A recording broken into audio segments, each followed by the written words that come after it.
चिंटू, तेरे रिजल्ट का क्या हुआ?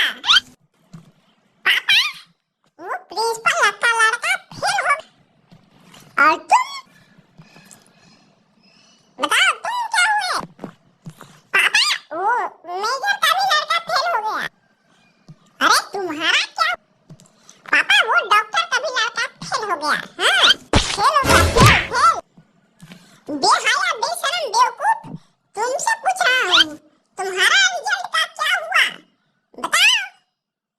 नहीं बता दो, जल्दी से बताओ। मैं किसी प्रधानमंत्री का बेटा हूँ कि पास हो जाऊंगा? हाँ? बेवकूफ, हमको नहीं चाहिए। हम प्रधानमंत्री के बेटे नहीं हैं कि पास हो जाएंगे। समझ रहे हैं? देख ले अपने बेटे की करतूत, देख ले। और जीते जी देख ले अपने बेटे की करतूत। देख लिए फेल हो गया। अरे वो तो होना ही था इस बेशरम को। समझ नहीं आ रही, घर बैठे खा रहा है। बेवकूफ, बेशरम। जो बोलना है बोल लो, मुझे कोई फर्क नहीं पड़ता, बोल लो।